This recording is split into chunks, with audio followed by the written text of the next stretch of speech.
তুমি বিডিআর বিদ্রোহের মাধ্যমে আর্মিকে শেষ করতে চেয়েছ, তুমি পুলিশের মাধ্যমে এদেশের মানুষের উপর নির্যাতনের স্টিম রুলার চালাইতে চাইছ। আল্লাহ বলেছেন তুই যাকে জুলমের জন্য ব্যবহার করবি তোর ধ্বংসের জন্য আমি তাকেই তোর পেছনে লেলায়া দিব। ওই আর্মিরা আজকে তোমার হেলিকপ্টারে কইরা ওই পাশের দেশে নিয়ে ফেলাইছে, ওই পুলিশে এখন তোমার কর্মীদেরকে ঠ্যাঙ্গাইতেছে। কথা বলতে দুনিয়ার মানুষ শুনে রাখো, খালি নেত্রীরে গাইলাও, খালি মনে করো নেত্রীর সব দোষ। শুনে রাখো তোমরা যারা সহযোগী ছিলা, আল্লাহ যেমন সহযোগীদেরকে ছাড়ে নাই, এদেশের মানুষ ওই রেসপেন্সারদেরকেও, ওই সমস্ত জালিম ফ্যাসিস্ট হাসিনার সহযোগী যারা ছিল, ওলামাদের বিরুদ্ধে ওই জালিমের সহযোগী যারা ছিল, আল্লাহর কসম একটাকেও ছাড় দেওয়া হবে না, একটাকেও ছাড় দেওয়া হবে না।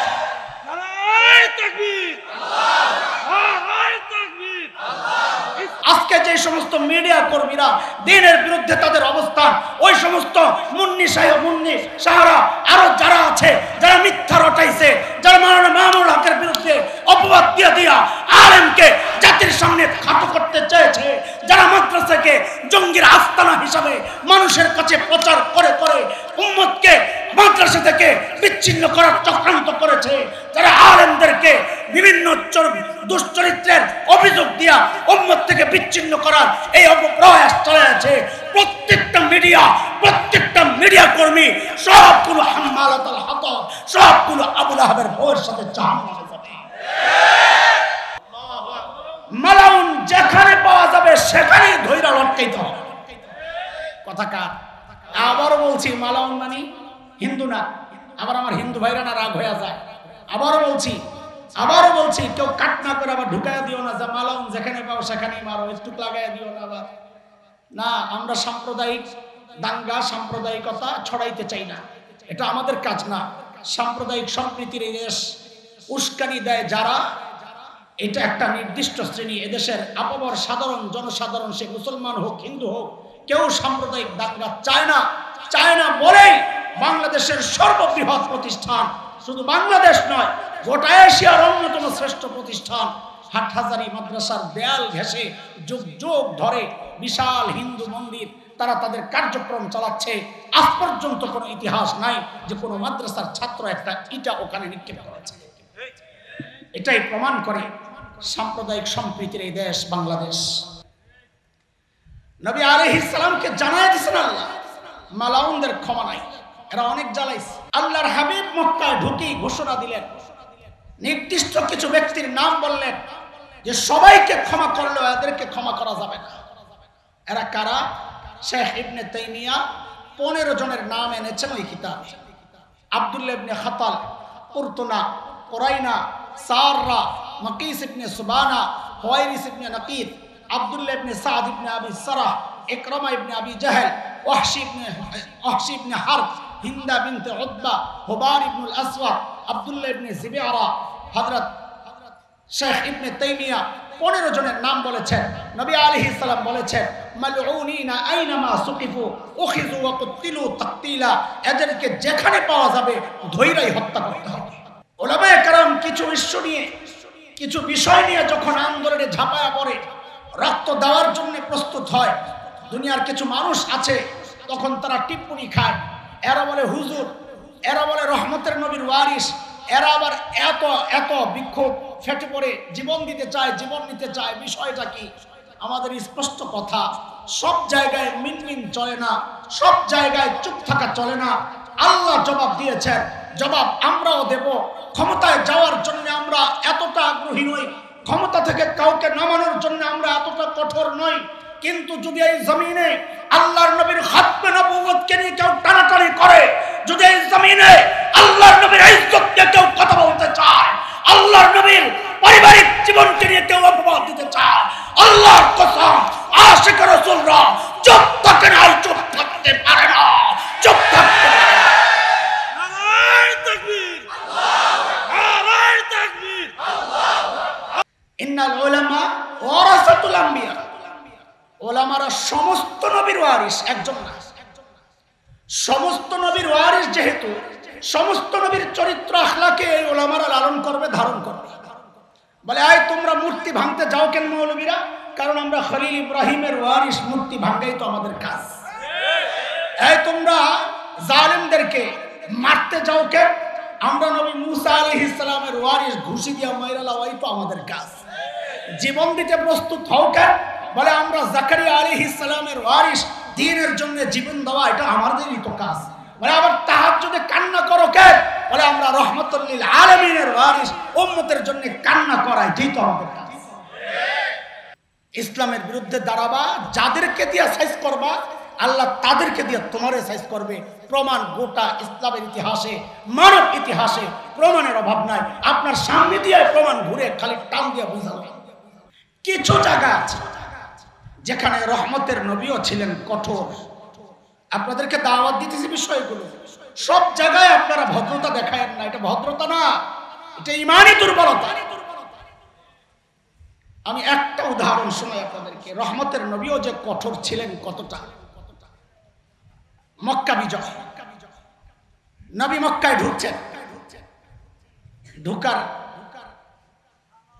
লাইনটা কি ছিল? অবস্থাটা ঘোড়ায় চড়া, মাথা নিচু, বিনয়ী, চোখ থেকে ঝরঝর করে পানি পড়ছে। তিলাওয়াত করতেছিলেন ইন্না ফাতাহনা লাকা ফাতহাম মুবিনা। দুনিয়ার বিজয়ীদের মতো নয়। দুনিয়ার বিজয়ীরা যায় ভাঙচুর করতে করতে, জ্বালাইতে জ্বালাইতে, দখল করতে করতে। আর আমার নবী ঢুকেছেন আম ক্ষমা ঘোষণা করে দিয়ে। আল্লাহর নবী মক্কায় ঢুকলেন, আম ক্ষমা ঘোষণা করলেন। নবী ইউসুফ আলাইহিস সালামের মতো নবী জানায়া দিলেন লা তাসরিবা আলাইকুমুল ইয়াউম। আমার ভাই ইউসুফের মতোই বলছি, আজকে আমি কোনো প্রতিশোধ নিতে চাই না। মান দাখালাল মাসজিদাল হারাম ফাহুয়া আমিন। যারা মসজিদে হারামে ঢুকে যাবে তাদেরকে আমি নিরাপত্তা দিয়ে দিলাম। মান দাখালা দার আবি সুফিয়ান ফাহুয়া আমিন। যারা আবু সুফিয়ানের ঘরে ঢুকে যাবে তাদেরকেও আমি নিরাপত্তা দিয়ে দিলাম। মান আগলাকা বাবাহু ফাহুয়া আমিন। যারা নিজেদের ঘরের দরজা বন্ধ করে ভিতরে অবস্থান করবে তাদেরকেও আমি নিরাপত্তা দিয়ে দিলাম। আসল কথা, যারা অস্ত্র ধরবে না, আজকে আমাদের সামনে প্রতিরোধে আসবে না, আমি সবাইকে ক্ষমা করে দিলাম। কিন্তু আল্লাহ যদি কোনো নির্দিষ্ট ব্যক্তিদেরকে ক্ষমা করতে নিষেধ করেন, নবীর অধিকার আছে ক্ষমা করা। জোরে বলেন আপনারা। আল্লাহ যদি বলেন এদেরকে ক্ষমা করা যাবে না, দুনিয়ার কারো অধিকার আছে ওই ব্যক্তিকে ক্ষমা করার? আল্লাহ সূরা আহজাবের মধ্যে জানায়া দিয়েছেন মালাউনদেরকে ক্ষমা করা যাবে না। কাদেরকে? এই হঠাৎ ভয় পাওয়া যায় না, বেটা কি কয় না, আমি লাইনে আছি আপনারা নাই। আল্লাহ কি বলেছেন কাদেরকে ক্ষমা করা যাবে না? আরে জোরে বলেন না। হ্যাঁ, আপনার ঝামেলা বাঁধছে, আপনি মালাউন মনে করছেন হিন্দুদেরকে। সমস্যাই জায়গায় নির্দিষ্ট কোন ধর্মের লোক মালাউন না। আমার মতো দাড়িওয়ালা টুপিওয়ালাও মালাউন হইতে পারে। সূরা আহজাব খোলেন, আল্লাহ কি বলেছেন মালাউন কারা? ইন্নাল্লাযীনা ইউযুনা আল্লাহ ওয়া রাসূলাহু লা'আনাহুমুল্লাহু ফিদ দুনিয়া ওয়াল আখিরাহ। আল্লাহ আল্লাহর রাসূলকে যারা কষ্ট দিবে তারাই মালাউন।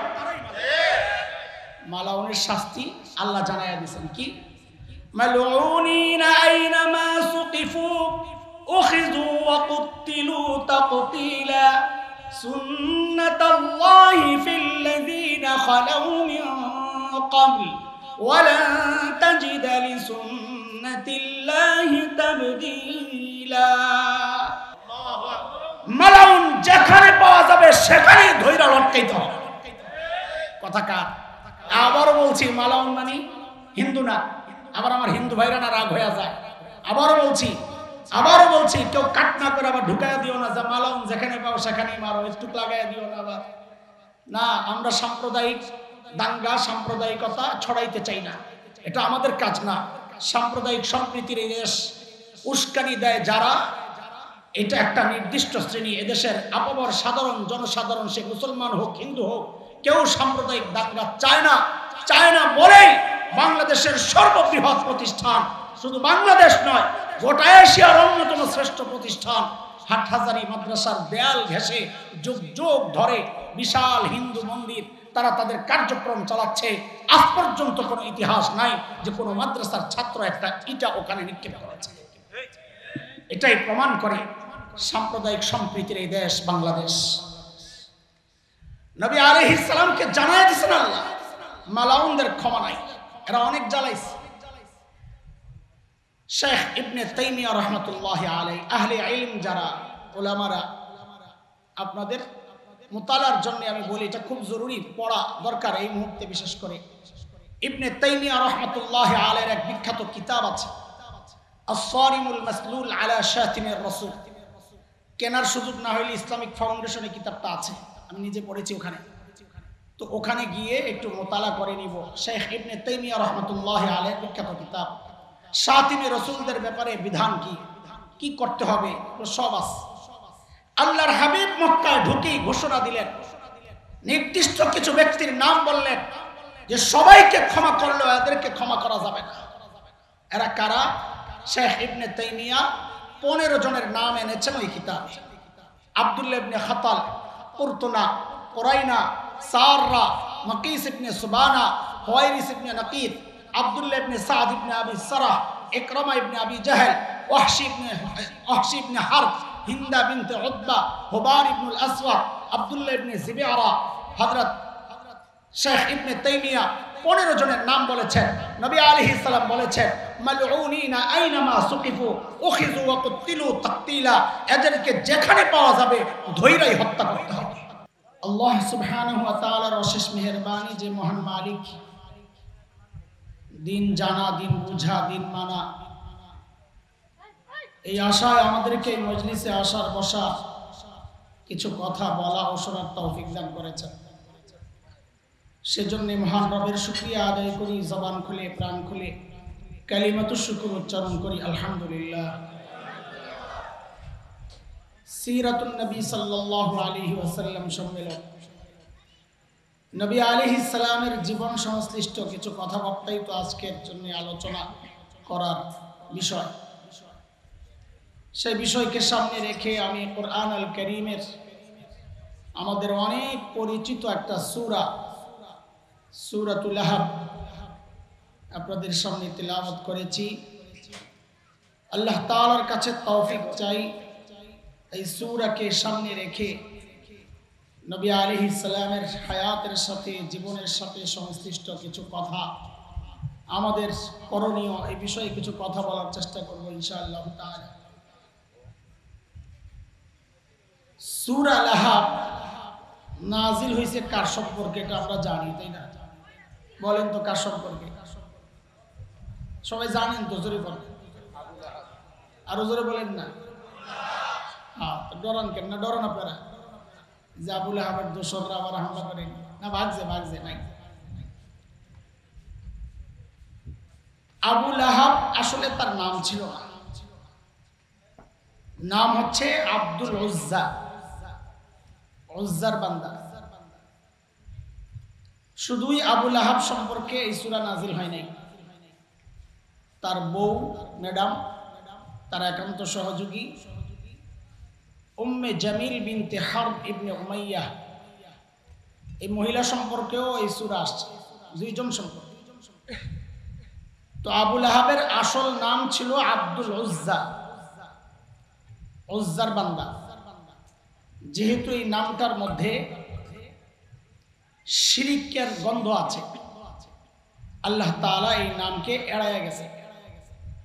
আসল নাম আল্লাহ বলেন নাই। আবু লাহাব বলেছেন তার চেহারার কালারের দিকে লক্ষ্য করে। লাহাব আগুনের স্ফুলিঙ্গ, লাল। আবু ওয়ালা, বাপনা, সব জায়গায় আবু মানে বাপনা। আবু হুরায়রা বিড়ালের বাপনা, বিড়ালওয়ালা। তো আবু লাহাব মানে সহজ বাংলা লাল্লু, লাল্লু বলেন কি? আপনারা বলেন না লাল্লু কাল্লু? এই আবু লাহাব মানে হলো লাল্লু। চেহারা খুব টকটকে লাল। আল্লাহ সারাইছে, আমাদের যুগে বেড়াই ছিল না, নাইলে হেরো মানুষ পিসাব বানাইলে। আমাদের দেশের মানুষ চেহারা টকটকে লাল দেখলে আর পেট দেখলেই যায় এমনই হয়। নাহলে দেওয়ানবাগির কাছে মানুষ কেন গেছে? এই জন্য এক কবি বড় দারুণ বলেছেন, গর্ব সুরত आदमी इंसान दे मोहम्मद अबू जहल हम इंसान दे। চেহারায় যদি মানুষ এর মূল্যায়ন হতো তা আবু জাহেল আর মুহাম্মদের কোনো পার্থক্য থাকতো না, দুইজনই সুন্দর ছিলেন, টকটকেলা। এই আবু লাহাব নবী আলাইহিস সালামের আপন চাচা, আবু জাহেল কিন্তু আপন চাচা। নবীকে খুব ভালোই বাসত। জন্মের পর সবচেয়ে বেশি ভালোবাসা প্রকাশ করেছে আবু লাহাব, এটা ইতিহাস। ভাতিজা, ছোটবেলায় মা হারাইছেন, বাবা হারাইছেন, দাদা হারাইছেন, চাচা আবু তালেব তার কাছে থাকে, তো আবু লাহাবও একটু খেয়ালখুল করে, মায়া করে। নবী আলাইহিস সালাম যখন নবুয়ত প্রাপ্ত হন তখন শুরুতে গোপনে গোপনে ইসলাম প্রচার চলতেছে, গোপনে গোপনে। তো আল্লাহ তাআলা এক সময় আয়াত নাজিল করেন, ওয়ানজির আশিরাতাকাল আকরাবিন, কাছের আপনজনদের কাছে আপনি দিন পৌঁছায়া দেন, মানে আর গোপন চলবে না। নবী আলাইহিস সালাম সাফা মারওয়া যারা হজে গিয়েছেন, সাফার পাশে একটা পাহাড় ছিল জাবাল আবি কুবাইস, ওই পাহাড়ের উপরে উঠছেন। ওই সময়ের মক্কাবাসীদের যে সিস্টেম ছিল, শত্রু সম্পর্কে কাউকে সতর্ক করার জন্য যেভাবে ডাকা হইতো, নবী আলাইহিস সালাম ওইভাবে ডাকা শুরু করেছেন, ইয়া সাবাহা, ও বনু হাশেম, ও কুরাইশ, ও উমক উমক, এভাবে বিভিন্ন গোত্রের নাম ধরে ধরে নবী আলাইহিস সালাম ডাকছিলেন। সমস্ত কুরাইশ মক্কাবাসী দৌড়াচ্ছিল পাহাড়ের দিকে, কারণ ওরা নিশ্চিত ছিল নিশ্চয়ই মুহাম্মদ এমন ভয়ঙ্কর কিছু আশঙ্কা করছে, না হয় এভাবে ডাকতো না, সে ফালতু লোক না। কারণ এই ডাকের আগ পর্যন্ত সবাই জানতো এই মানুষটা আমাদের মধ্যে সবচাইতে সত্যবাদী, সবচাইতে ভদ্র এবং সবচাইতে বিশ্বস্ত, খামাখা ডাকবে না। সবাই দৌড়ে গেছে, কি সমস্যা, কেন ডাকছো? নবী আলাইহিস সালাম জানতে চাইলেন, আমি যদি বলি এই পাহাড়ের পেছনে শত্রু অপেক্ষা করছে, যে কোনো মুহূর্তে হামলে পড়বে, আপনারা কি বিশ্বাস করবেন?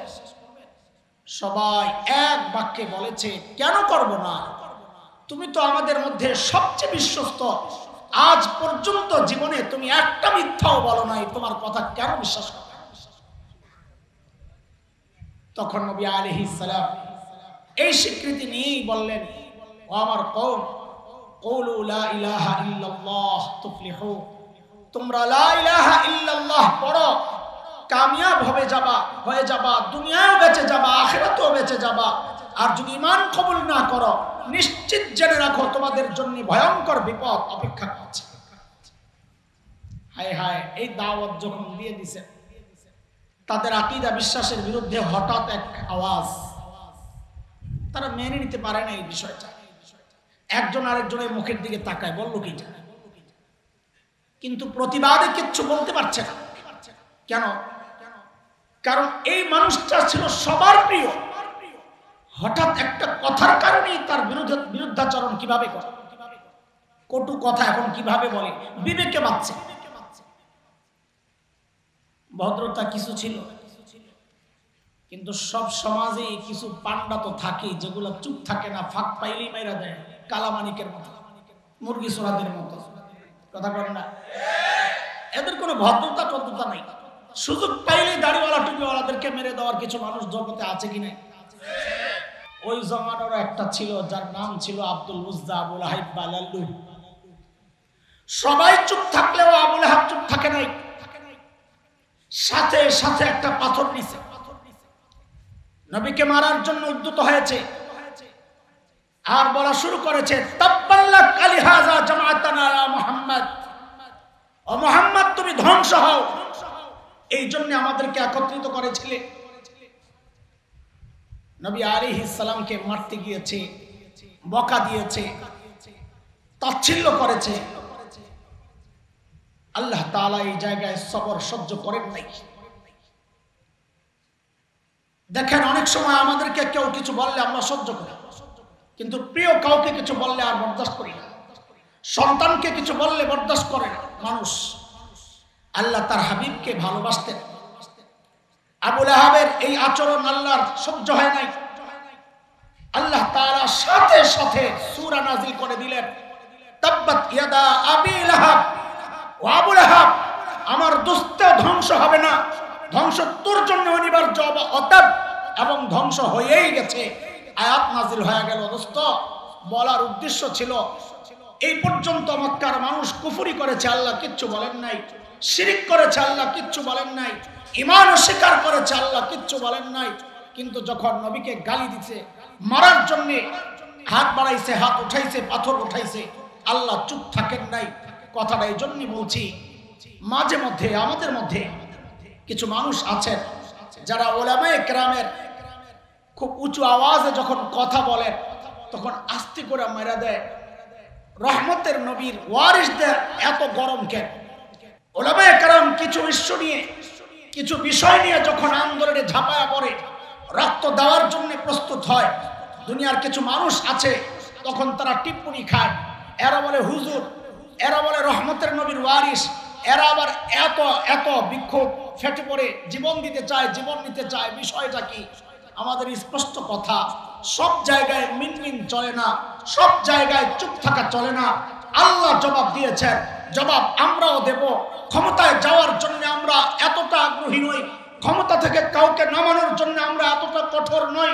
কিন্তু যদি এই জমিনে আল্লাহর নবীর খাতমে নবুয়তকে নিয়ে কেউ টানাটানি করে, যদি এই জমিনে আল্লাহর নবীর ইজ্জত নিয়ে কেউ কথা বলতে চায়, আল্লাহর নবীর পারিবারিক জীবনকে নিয়ে কেউ অপবাদ দিতে চায়, আল্লাহর কসম আশিক রাসূলরা চুপ থাকে না, চুপ থাকতে পারে না, চুপ থাকতে পারে না।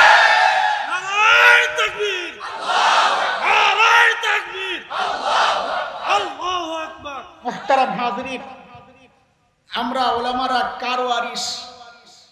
জোরে কোন না, সবাই বলেন তো। আহা, আলেমরা বলেন কেন? সাধারণরা বললেন না, শুধু আলেমরা বলেন আমরা কার ওয়ারিস? শুধু আলেমরা জবাব দেন, আলেম ছাড়া কেউ বললেন না। সবাই জোরে বলেন তো, আমরা কার ওয়ারিস? নবীর ওয়ারিস। হায় হায় রে, বড় মুসিবতে বললাম। হাদিস কি বলে? আম্বিয়া। হাদিস বলে আম্বিয়া, আপনি কোন নবীর ওয়ারিস? মিলল তো? এবার ঠিক করে এখন আমরা কার ওয়ারিস? নবীদের ওয়ারিস। বলেন ঠিক করে। আর একটু সূক্ষ্ম বিষয় আছে, আল আম্বিয়া জমা, এটা শুধু আলেমরা বুঝবেন। বহু বচন, বহু বচনের মধ্যে যখন আলিফ লাম আসে, আল, এটা আমরা বলি ইস্তিগরাকের ফায়দা দেয়, টোটাল বোঝায়। ইন্নাল উলামা ওয়ারাসাতুল আম্বিয়া, ওলামারা সমস্ত নবীর ওয়ারিস, একজন না। সমস্ত নবীর ওয়ারিস যেহেতু, সমস্ত নবীর চরিত্র আখলাকে এই ওলামারা লালন করবে, ধারণ করবে। বলে আয় তোমরা মূর্তি ভাঙতে যাও কেন মৌলবীরা? কারণ আমরা খলিল ইব্রাহিমের ওয়ারিস, মূর্তি ভাঙাই তো আমাদের কাজ। এই তোমরা জালেমদেরকে মারতে যাও কেন? আমরা নবী মুসা আলাইহিস সালামের ওয়ারিস, ঘুষি দিয়া মাইরা লাওয়াই তো আমাদের কাজ। জীবন দিতে প্রস্তুত হও কেন? বলে আমরা জাকারিয়া আলাইহিস সালামের ওয়ারিস, দ্বীনের জন্য জীবন দেওয়া এটা আমাদেরই তো কাজ। বলে আবার তাহাজ্জুদে কান্না করো কেন? বলে আমরা রহমাতুল লিল আলামিনের ওয়ারিস, উম্মতের জন্য কান্না করা এটাই তো আমাদের কাজ। কিন্তু এই পর্যন্তই শেষ না। রহমতের নবীও সব জায়গায় মিনমিন চুপচুপ নরম আচরণ করেছেন এমনটা। কিছু জায়গা আছে যেখানে রহমতের নবীও ছিলেন কঠোর। আপনাদেরকে দাওয়াত দিতেছি বিষয়গুলো। সব জায়গায় আপনারা ভদ্রতা দেখায়েন না, এটা ভদ্রতা না, এটা ইমানি দুর্বলতা। আমি একটা উদাহরণ শোনাই আপনাদেরকে। রহমতের নবীও যে কঠোর ছিলেন কতটা। মক্কা বিজয়, নবী মক্কায় ঢুকছেন, ঢুকার লাইনটা কি ছিল? অবস্থাটা ঘোড়ায় চড়া, মাথা নিচু, বিনয়ী, চোখ থেকে ঝরঝর করে পানি পড়ছে, তিলাওয়াত করতেছিলেন ইন্না ফাতাহনা লাকা ফাতহাম মুবিনা। দুনিয়ার বিজয়ীদের মতো নয়, দুনিয়ার বিজয়ীরা যায় ভাঙচুর করতে করতে, জ্বালাইতে জ্বালাইতে, দখল করতে করতে। আর আমার নবী ঢুকেছেন আম ক্ষমা ঘোষণা করে দিয়ে। আল্লাহর নবী মক্কায় ঢুকলেন, আম ক্ষমা ঘোষণা করলেন। নবী ইউসুফ আলাইহিস সালামের মতো নবী জানায়া দিলেন লা তাসরিবা আলাইকুমুল ইয়াউম। আমার ভাই ইউসুফের মতোই বলছি, আজকে আমি কোনো প্রতিশোধ নিতে চাই না। মান দাখালাল মাসজিদাল হারাম ফাহুয়া আমিন। যারা মসজিদে হারামে ঢুকে যাবে তাদেরকে আমি নিরাপত্তা দিয়ে দিলাম। মান দাখালা দার আবি সুফিয়ান ফাহুয়া আমিন। যারা আবু সুফিয়ানের ঘরে ঢুকে যাবে তাদেরকেও আমি নিরাপত্তা দিয়ে দিলাম। মান আগলাকা বাবাহু ফাহুয়া আমিন। যারা নিজেদের ঘরের দরজা বন্ধ করে ভিতরে অবস্থান করবে তাদেরকেও আমি নিরাপত্তা দিয়ে দিলাম। আসল কথা, যারা অস্ত্র ধরবে না, আজকে আমাদের সামনে প্রতিরোধে আসবে না, আমি সবাইকে ক্ষমা করে দিলাম। কিন্তু আল্লাহ যদি কোনো নির্দিষ্ট ব্যক্তিদেরকে ক্ষমা করতে নিষেধ করেন, নবীর অধিকার আছে ক্ষমা করা। জোরে বলেন আপনারা।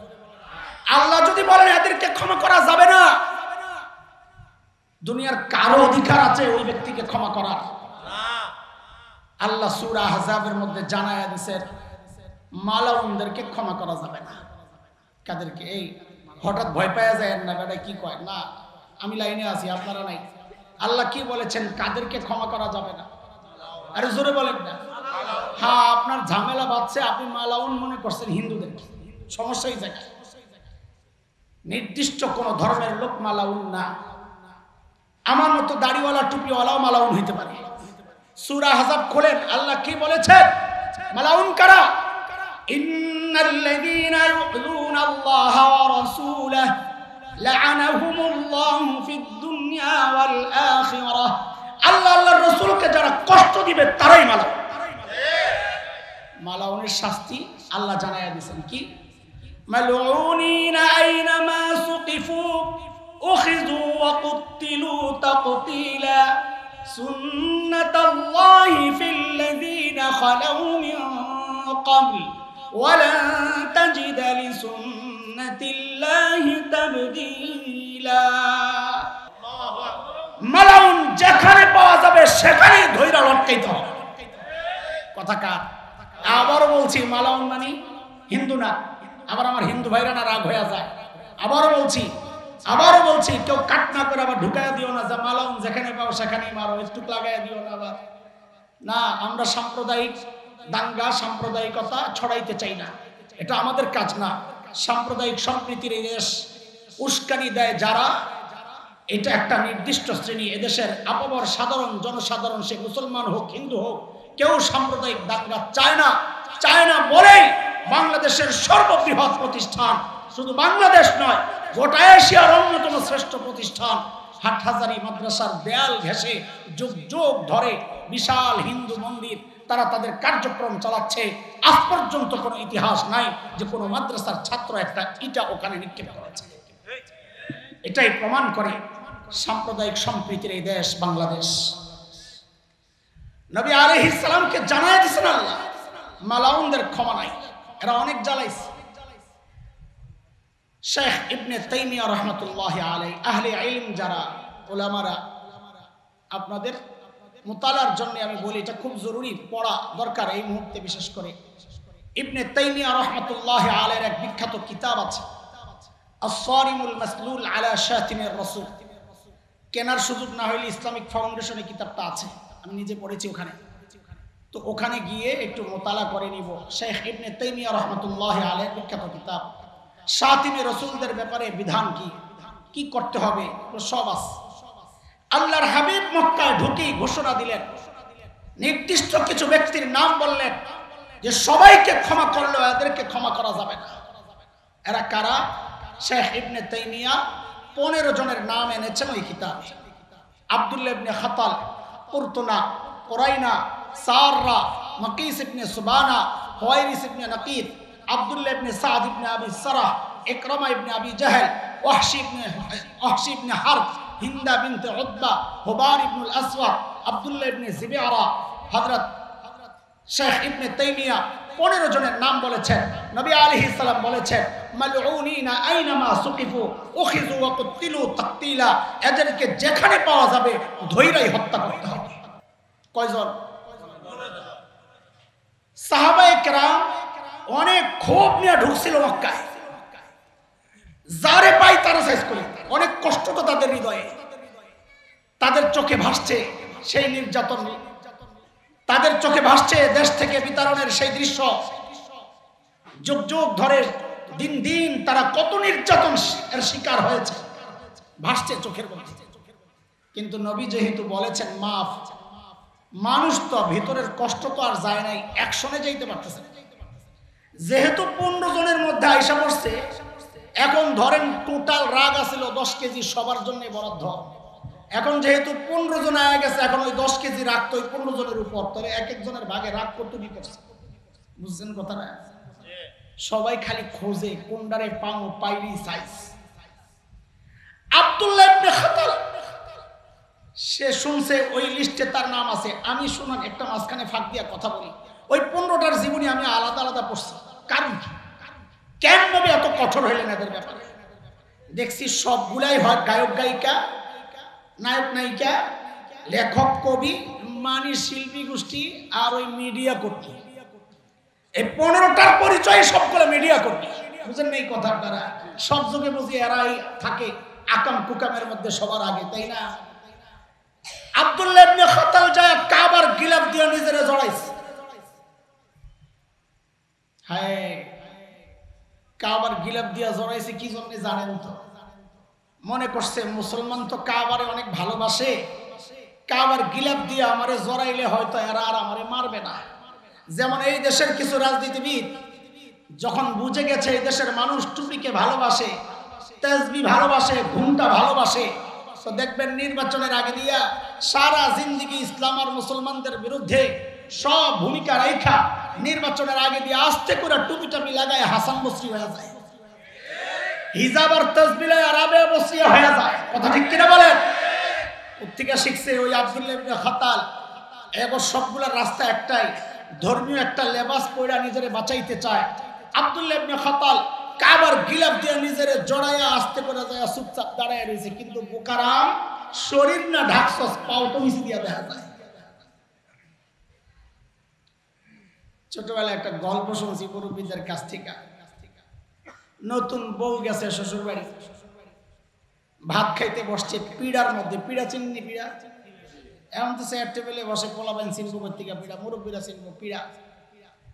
পিড়ার মধ্যে বৈশা ভাত খাইতো আগে মানুষ। তো পিড়ার মধ্যে বসছে যে হঠাৎ তার বায়ু আসছে। এটা অনেকের কাছে হাসির কারণ, হাসি কি বেড়া সবারই তো আসে। তো এই জন্য আমরা এটা বললে কেমন শোনা যায়, আমরা এই জন্য ওই শব্দটারে উল্টাইয়া বলি, দপা আসছে আর কি। তো দপা যে আসছে, আওয়াজ একটু হয়েছে ঠুস করে। নতুন বউ লাগছে সরব। এখন বউ কি করে, ওই প্লেটের মধ্যে আঙ্গুল দিয়ে জোরে জোরে চাপ দেয় আর ক্রুত করে ওঠে, বুঝাইতেছে বাজান শ্বশুর রে, আব্বা আগে যে আওয়াজটা শুনছেন এটা আপনি যেটা মনে করছেন ওইটা না, এটা আমার আঙ্গুলের চাপের আওয়াজ। শ্বশুর তো আরেক শেয়ানা, পোলাপান বুড়া করে মনে করে কিচ্ছু বুঝে না, বেটা কিচ্ছু না বললে তোর বাপ হয়েছে বুদ্ধিকা। বুড়াই চিন্তা করছে বউরের শরম যদি আমি না ভাঙ্গাই, হ্যাঁ সবসময় মিথ্যা গালি কইতেই থাকে। তো বুড়ায় আস্তে করে কয়, বৌমা আওয়াজটা নাইলে ঢাকলা, কিন্তু গন্ধটারে কি করবা? আব্দুল্লাহ ইবনে খাতালের এই প্রক্রিয়া বাঁচার এই চেষ্টা আমি যখন পড়ি আমার ওই কিস্সা মনে পড়ছে। আরে বেকুফ, শরীর নাইলে ঢাকলি পাউটা দেখা যায়, এটা কি করতে? হযরত আলী কাররামাল্লাহু ওয়াজহা দূর থেকে দেখছে পাও একটা দেখা যায়, দুইটা, নিশ্চয়ই 15 একটা, নাইলে আম ক্ষমা ঘোষণার পর লুকাইবি কে? লুকানোই তো প্রমাণ করে তুই 15 জনের একজন আসামি। কে সে? কোন রকমের চিন্তা ভাবনা ছাড়াই তলোয়ার নিয়ে দিছে দৌড়। এই দৃশ্য দেখছে আরো 2 সাহাবী, সিরাতে মুস্তাফার মধ্যে পাইবেন এই গল্প। ছাত্রদেরকে বলতেছি, কোন কিতাবে? সিরাতে মুস্তাফার মধ্যে হযরত ইদ্রিস কান্দুলি রাহমাতুল্লাহি আলাইহি বিষয়টা আনছেন সুন্দর করে। হযরত আলী যখন দৌড় মারছে, দেখা দেখি কোনো কিছু না বুঝেই আরো দুই সাহাবী দেখে সাথে দৌড়, কারণ ওরা চিন্তা করছে আলী নিশ্চয়ই পাইছে একটারে, কারে পাইছে কই পাইছে ভাবার সময় নাই, ভাগ্নি না পাই আলী কুবারের আগে যদি দুই কুবা আমরাও দিতাম। রহমতের নবীর ওয়ারিসদের ঘটনা শুনাইতেছি, খালি যে খোসা মারো আঙ্গুর দৌড়ায়া যায়াই আইনামা সুকিফু উখিজু অকত্তিলু তাকতিলা, কোরআনের বিধান, যেখানে পাইবা ধরবা মাইরা ঝুলাইবা। হযরত আলী সাথে সাথে কল্লাটা এইটা ওই যে মাকাম ইব্রাহিম আসছে, মাকাম ইব্রাহিমের কাছে না এরকম ঝুলায় রাখছে। কেন? এটা নবীর দুশমন, নবীর দুশমন দুনিয়ায় থাকার অধিকার রাখে না। এজন্য আমরা বলি এটা স্পষ্ট করে, কোন বিশেষ ধর্মের সাথে আমাদের কোনো শত্রুতা নাই, তারা আমাদের ভাই, ছোট ভাইয়ের মতো ওদেরকে আদর স্নেহ আমরা রাখতে চাই। কিন্তু বাংলাদেশ 90% মুসলমানের এই দেশে হিন্দু, বৌদ্ধ, খ্রিস্টান, মগ, পুরাণ, গারো, চাকমা, কুকির, সাঁওতাল, টিপরা সব থাকতে পারবে, আল্লাহর নবীর কোন দুশমনকে থাকতে দেওয়া হবে না, থাকতে দেওয়া হবে না। এই 15 জনের মধ্যে একজন ছিলেন হযরত আব্দুল্লাহ ইবনে সাদ ইবনে আবি সারাহ। এই আমি কার গল্প শোনাইতেছি না মাথায় রাখা লাগবে, রহমতের নবী। কার নবী? কোন নবী? খোসা দাও যে খোসা, ওই নবীর গল্প শোনাইতেছি। সব জায়গায় খালি আমাদের কাছ থেকে দয়া আশা করো না, কিন্তু আমাদের চেয়ে বেশি দয়াবান দুনিয়ায় কেউ নাই। আমরা ক্ষমা করতে জানি, নিজের ব্যাপার হয়ে যায়, দিন আর শরিয়ার ব্যাপার হইলে আমরা আপোষ করতে জানি না, এটাই আমাদের মূল পরিচয়। রহমতের নবী হযরত আব্দুল্লাহ ইবনে সাদ ইবনে আবি সারাহ ছিলেন হযরত ওসমান রাদিয়াল্লাহু আনহুর দুধ ভাই। হযরত ওসমান কি নবীর খুব দূরের কেউ ছিলেন? কথা বলেন, কতটা আপন ছিলেন। দেখেন আমি বলি, এটা হযরত ওসমানকে নিয়ে কথা বললে আমার খুব কষ্ট লাগে। এই জন্যে একজন মানুষ নিজে বিয়ে করতে গেলে যতটা তথ্য তল্লাশি করে, নিজের মেয়েকে বিয়ে দেওয়ার ক্ষেত্রে তার চেয়ে বেশি তথ্য তল্লাশি নেয়। কথা বলেন না? যারা মেয়ে বিয়ে দিছে এখন জিজ্ঞাসা, আল্লাহর নবী হযরত ওসমানকে কতটা বিশ্বস্ত মনে করলে নিজের একজন না, নিজের দুইটা মেয়েকে তুলে দিছে। সেই ওসমান কত অবদান ইসলামী। তবুকের যুদ্ধে নবী চাঁদা চাইছেন, হযরত ওসমান 300 উট বোঝাই করে চাঁদা লইছে, যখন যা লাগছে দিয়ে দিছে, কুয়া দরকার কিনা দিয়ে দিছে। হযরত ওসমান নিজের দুধ ভাইকে নিয়ে নবীর ডান পাশে আইসা, এই কোন নবী? হ্যাঁ, এটা বলা লাগবে বারবার। রহমতের নবীর ডান পাশে আইসা বলছেন, ইয়া রাসূলুল্লাহ, আব্দুল্লাহ ইবনে সাদ ইবনে আবি সারাহের জন্য আমি নিরাপত্তা চাই। কারণ তখন সিস্টেম ছিল, কেউ নিরাপত্তা দিয়ে দিলে অন্যরা তাকে কিচ্ছু বলতে পারে না। যেই ডান পাশে হযরত ওসমান আসছেন, নবী আলাইহিস সালাম আস্তে করে চেহারা ফিরে এনেছেন বাম পাশে। কোন নবী? খালি খোসা আঙ্গরে দেখো রহমতের নবীর আচরণ। সবার সাথে রহম করা যায় না, এটা বুঝার জন্য কথাটা বলছি। সবাইকে ছাড় দেওয়া যায় না। চেহারা ফিরে এনেছেন হযরত ওসমান আবার বাম পাশে, ইয়া রাসূলুল্লাহ, আব্দুল্লাহ ইবনে সাদ ইবনে আবি সারাহ আমার দুধ ভাই, আমি নিরাপত্তা চাই। আল্লাহর হাবিব আবার ডান পাশে চেহারা ফিরে এনেছেন। পোলাপাইন তোমরা একটু জোরে বলো, কোন নবী? শাবাশ। হযরত ওসমান আবার ডান পাশে, ইয়া রাসূলুল্লাহ, আমার দুধ ভাই আব্দুল্লাহ, আমি তার নিরাপত্তা চাই। আল্লাহর হাবিব নিরাপত্তা দিয়েই সাহাবীদেরকে বললেন, আরে আমি যে কাল ক্ষেপণ করছিলাম এদিক ওদিক করে, এই সুযোগটা গ্রহণ করে তোরা আব্দুল্লাহকে কেন হত্যা করলি না? এটা কার কথা? জোরে বলেন, কার কথা? আমাদেরকে দয়ার তালিম দেন না। দেখেন রহমতের নবীর আচরণ।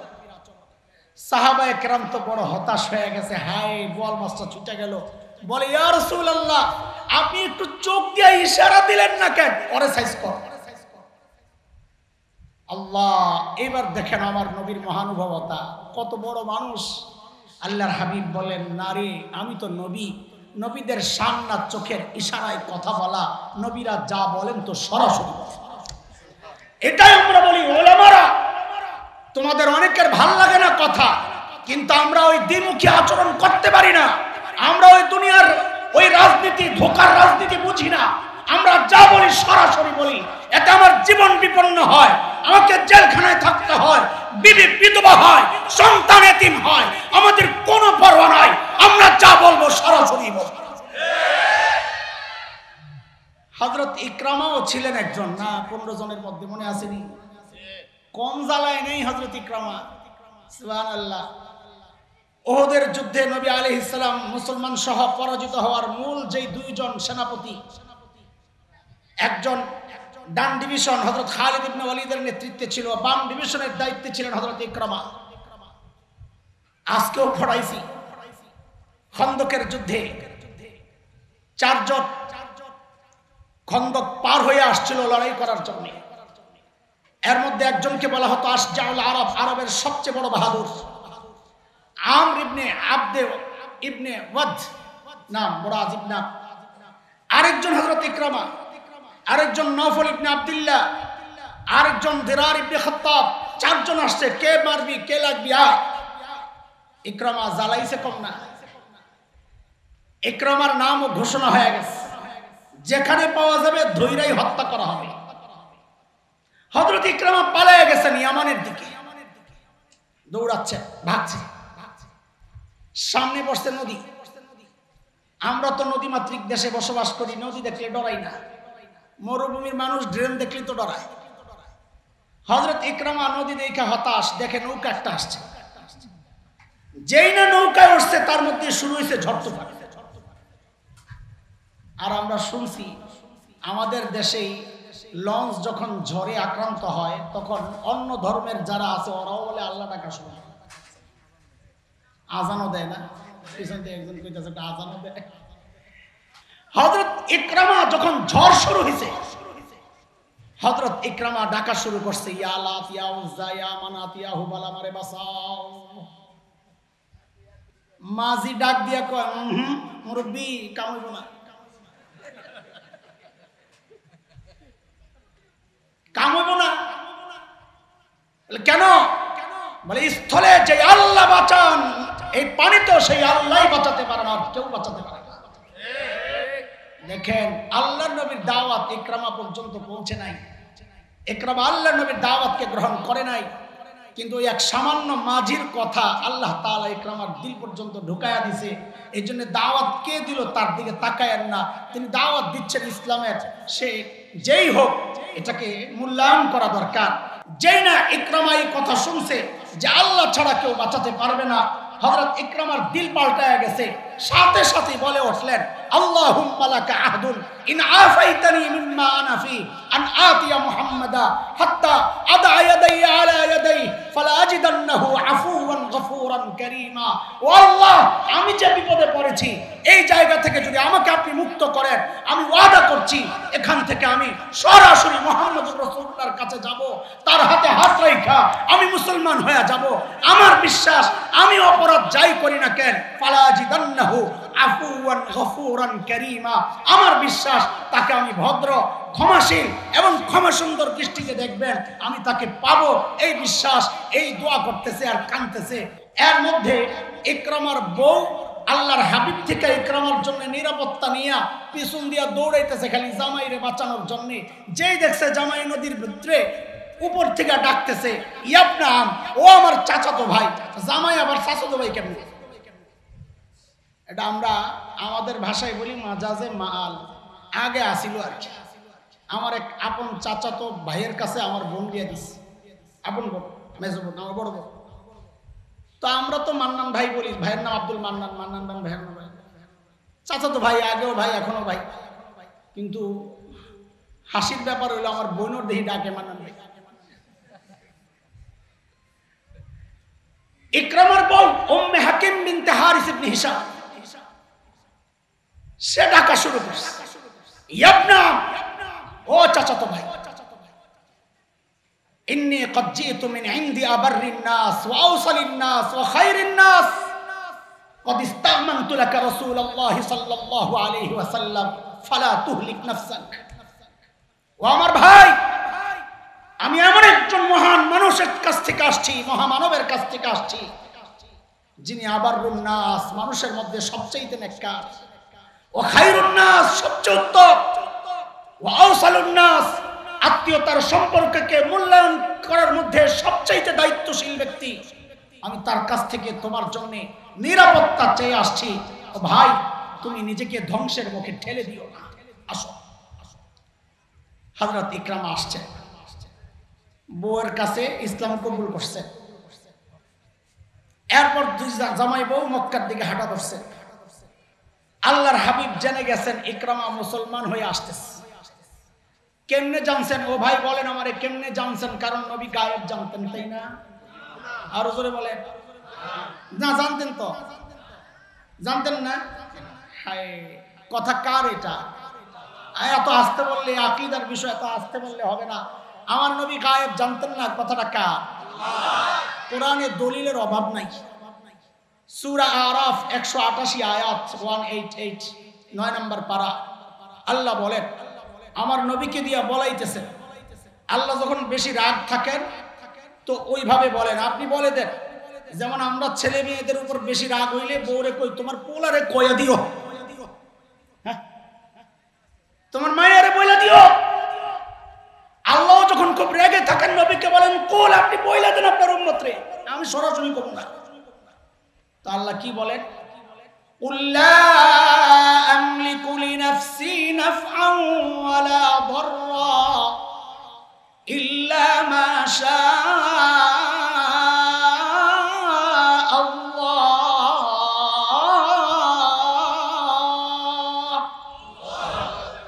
ওয়ালাউ কুনতু আ'লামুল গায়ব লাস্তাকথারতু মিনাল খায়র ওমা মাসসানিয়াস সূ। আল আয়া। নবী আপনি বলে দেন, আমি যদি গায়েব জানতাম, আমি আয়াতের টুকরা অংশের তর্জমা করতেছি, আমি যদি গায়েব জানতাম দুনিয়ার সব ভালো কিছু আমি অর্জন করতাম, আমি আর এত বিপদে পড়ি না, এত বিপদ আমাকে স্পর্শ করে না। কি বোঝা গেল? নবী গায়েব জানতেন না? জানতেন। আল্লাহর হাবিব জেনে গেছেন ইকরামা আসতেছেন ইমানদার হইয়া, কিন্তু নবীর কলিজায় ডর। আহারে, আমার সাহাবীদেরকে তো আমি আটকায়া দিছি, কাউরে কিছু বলা যাবে না, ইকরামারেও তো বলা যাবে না, কারণ নিরাপত্তা দিয়ে দিস। এখন কলিজার ওই কষ্ট দূর করার জন্য যদি ইকরামার সামনে বাবা আবু জাহেলরে গালাগালি করে, আমার ইকরামা কষ্ট পাবে। খুব মিটানোর জন্য যদি ইকরামারে না বইলা তার বাবা আবু জাহেলরে গালাগালি করে, ইশারা ইশারা, তোর তো পারলাম না, তোর বাবেরে ধরি। আল্লাহর হাবিব বললেন, ও আমার সাহাবীরা শুনো, ইয়াতিকুম ইকরামা মুমিনা ফালা তাসুব্বু আবা ফাইন্না সাব্বাল মাইয়িত ইউজিল হাই। আমার ইকরামা মুমিন হইয়া তোমাদের কাছে আসছে, খবরদার তার বাবারে কিন্তু তোমরা গালি দিও না, কারণ মৃত ব্যক্তিরে গালি দিলে তার জীবিত আপনজনের কলিজায় কষ্ট লাগে। আহা, কি আদর্শ আমার নবীর! আল্লাহু আকবার।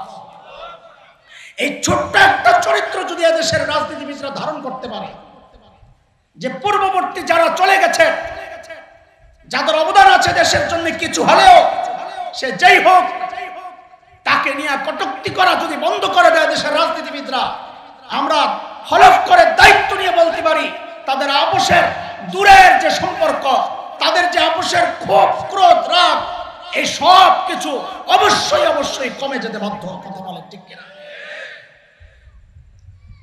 যাই হোক, এই 15 জনের ইতিহাস বসে বসে বললে তো সূরা আল-আহবার শেষ করা যাবে না। আমার বলার যে উদ্দেশ্য, এই আয়াতের উপর সব জায়গায় চুপ থাকা যায় না, সব জায়গায় নরম আচরণ করা যায় না। কিছু জায়গা আছে এখানে আমার নবী, রহমতের নবী, ও চূড়ান্ত কঠোর হয়ে দেখাইছে। তুমি আমি কে সেখানে নরম হওয়া? ঘুমাইতে ঘুমাইতে পড়িয়ে গেল আল্লাহর বান্দা, আর বা যাও মাশাআল্লাহ, আবার ঘুম দিছে, থাক মাশাআল্লাহ, কি সুখের জীবন। আমরা শুইয়া ঘন্টায় ঘন্টায় কাটাই, ঘুমাই না। ঘুমের থেকে পইরা, চেয়ার থেকে পইরা আবার লাভ দুইটা, আবার ঘুম।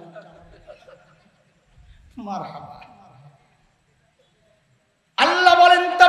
ইয়াদা আবি লাহাব ওয়া তাব, মনে আছে নি কথা? ধ্বংস অনিবার্য, ধ্বংস হয়েই গেছে। কেমনে হইছে? আবু লাহাব ধ্বংস কেমনে হইছে? বদরের যুদ্ধের ডাক পড়ছে, আবু জাহেল যায় কয় দোস্ত যাওয়া লাগবে। আবু লাহাব তো ডরে এলাকা ছাড়ে না। মোহাম্মদ কইছে যে ডরে লাগবই, জানে। কয় দোস্ত আমি যাব না। কারে বলেন কি নেতা না গেলে মানুষ করবো কি? কয় যাই বলো আমি যাব না, আমি গেলে শেষ, আর ফেরত আসা যাবে না। এখন কি করা? টেনশন করেন না, আমি একজনের টাকা দিয়ে পাঠাইতেছি। একজনের থেকে টাকা পাইতো, কয় তুই যা, টাকা দেওয়া লাগবো না, মাফ।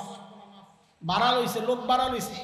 এমন যখন আপনারা মিছিল করার জন্য বিরিয়ানির পোটলা দিয়া গার্মেন্টস কর্মী বাড়ালেন না, এটা আবু লাহাবের থেকে শিখা।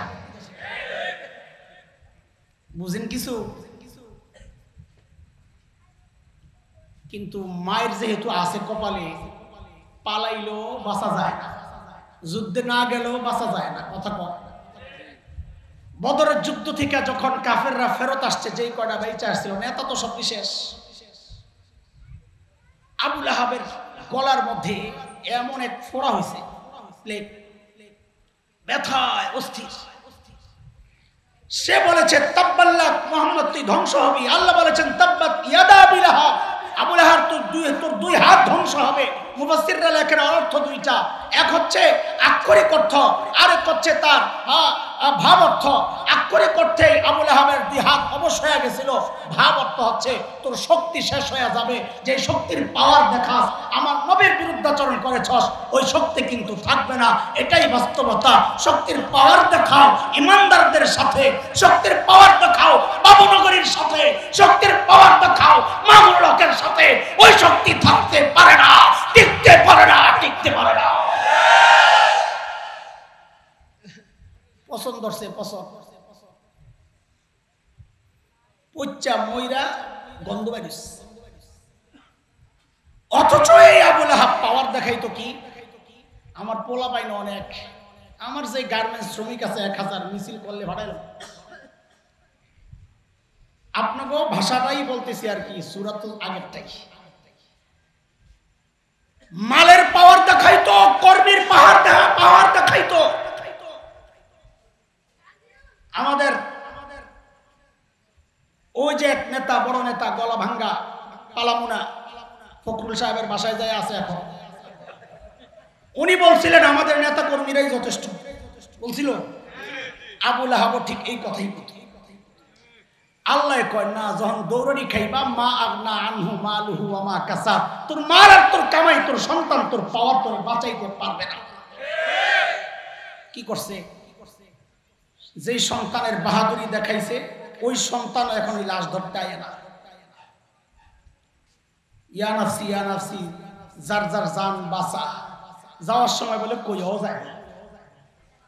বুঝেন কিছু? সন্তানরা কয় রে ধরা যাবে না, যেই খন্দ বাড়িস। তো কি করা? কয় রে, ওই সময় তার হেলিকপ্টার ছিল না, হেলিকপ্টার থাকলে হেলিকপ্টার দিয়ে উড়াইতো। তো গোলাম একটা ভাড়া করে আনছে, গোলাম।